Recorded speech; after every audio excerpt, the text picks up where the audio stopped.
안녕하세요. 자, 지난주에 우리 공유 부분까지 문제풀이 했었고요. 이론 끝냈었죠. 자, 문제부터 보면서 다시 한번 문제 보면서 이론 다시 한번 정리할게요. 자, 10페이지의 1번 문제 보시면은 쌀의 도정도가 높아짐에 따라서 그 함량이 증가하는 영양소는 이라고 물었잖아요. 그래서 이 문제 같은 경우에는 도정도를 물었는지 아니면은 도정류를 물었는지 라고 했는데, 도정도가 높아진다 라고 했던 것은 현미에서 다 깎아버린 백미로 넘어가는 걸 얘기하는 거잖아요. 백미 쪽으로 가게 되면은 안쪽에 들어있는 배유 부분만 남아있잖아요. 그래서 탄수화물을 찾으셔야 되겠죠. 이렇게 탄수화물로 가야 되고요. 3번이죠. 그 다음에 2번에 보시면은 공유의 입자 중에서 같은 문제예요. 결국 1, 2번은 공유의 입자 중에서 전분이 다량 함유되어 있는 부분은 라고 물었잖아요. 과피, 종피, 호분층은 겨층이고 배아는 쌀룬이고 전분, 탄수화물 들어있는 것은 배유 부분이잖아요. 그래서 5번으로 찾으셔야 되고요. 다음 3번, 메밀에 들어있으면서 혈관의 저항을 강화시키는 것으로 옳은 것은 하고 물었죠. 메밀에 들어있는 성분은 루틴이에요. 루틴으로 해서 고혈압에 좋다라고 말을 하는 거고요. 2번에 나와 있는 사포닌 성분 같은 경우에는 이건 거품, 두류라든지 이러한 것에서 팥이라는 거에 있어서 거품을 일으키는 것들이고요. 나린진 같은 경우에는 감귤류의 쓴맛 에 해당이 되는 거고요. 알리시인 같은 경우에는 마늘의 매운맛이에요. 마늘의 매운맛이고, 솔라닌 같은 경우에는 감자의 독이에요. 햇빛에 의해서 발생되는 독, 감자독. 그래서 메밀에 들어있는 성분은 루틴, 혈관을 튼튼하게, 그래서 고혈압에 좋다라고 말하는 것이 바로 이 루틴 성분을 얘기하는 거고요.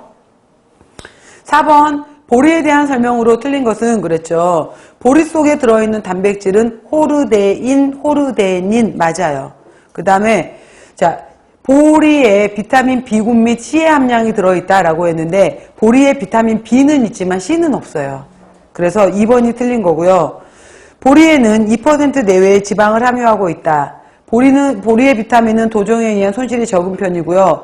보리의 단백질은 리신, 트레오닌, 트립토판. 뒤쪽에 트레오닌, 트립토판 몰라도 돼요. 앞쪽에 리신이 중요해요. 그러니까 공유에는 쌀, 보리 이러한 거에는 특히 리신이 부족하더라 라고 해서 제일 부족한 것은 제1, 제한 아미노산, 그러니까 필수 아미노산 중에서 가장 부족한 첫 번째를 제1 제한 아미노산이라고 하거든요. 그래서 공유에서는 제일 부족한 것을 일반적으로 리신을 꼽아요. 제일 부족한 필수 아미노산을. 다음 5번 보시면 공유의 외피의 주요 구성 성분은 무엇인가 라고 했잖아요. 바깥쪽 아까 겨층 이란 거에 과피, 종피, 호분층 이런데 겨층에 들어있었던 거에는 주로 우리가 셀룰로즈, 헤미셀룰로즈와 같은 조섬유 해당이 되는 답은 1번을 찾으셔야 돼요. 그래서 전공유 이러한 거에 바로 섬유질이 많다라는 내용이 이러한 거였고요. 자, 6번 쌀의 도정에 대한 설명으로 옳지 않은 것은 쌀의 도정도가 높아질수록, 즉 백미 쪽으로 가까울수록 탄수화물의 함량 비율은 많아지고요. 현미는 바깥쪽에 외피, 배유, 배아 그걸 그대로 다 갖고 있는 것은 현미. 백미 같은 경우에는 바로 8%에 해당이 되는 겨층하고 배아 부분을 다 제거한 것을 얘기를 한 거고요. 도정도가 높아질수록 섬유질의 함량 비율은 낮아지겠죠. 그 다음 도정율이 높을수록 소화율이 높다라고 했는데 도정율이라고 말했던 것은 이거는 도정률은 현미 무게분의 도정후 쌀 무게였잖아요. 도정후 쌀 무게였기 때문에 현미는 100이었을 것이고 백미 쪽으로 내려올수록 많은 부분의 쌀이 날아갔으니까 제일 낮아야 되는 것이 백미 쪽에 가깝잖아요. 도정률이 높다라는 것은 결국 하나도 안 깎았다는 뜻이에요. 그건 현미예요.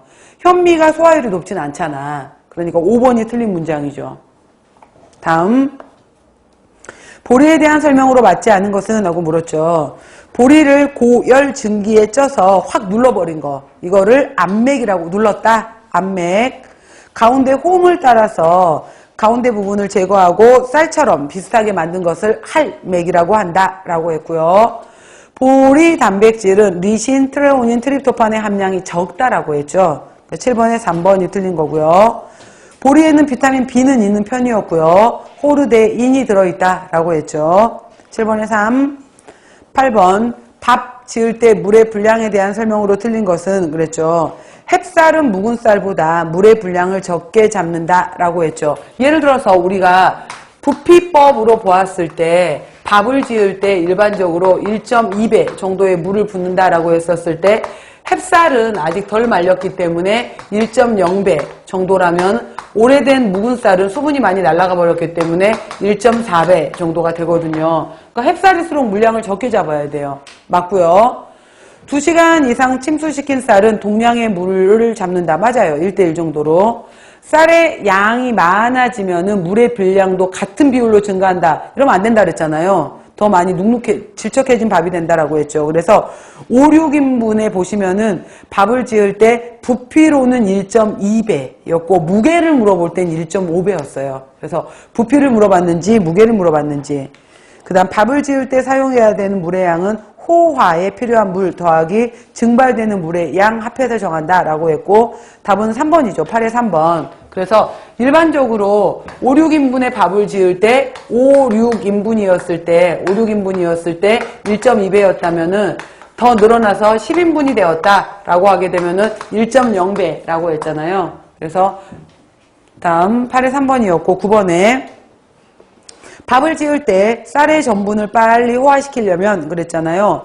정백도가 높을수록 이라는 뜻은 현미보다 백미가 껍질층이 없으니까 정백도가 높을수록, 그러니까 이거 도종도를 말하는 거예요. 도종도가 높을수록 좋을 것이고 수침 시간이 길수록 가열 온도가 높을수록 이겠죠. 그래서 답은 3번.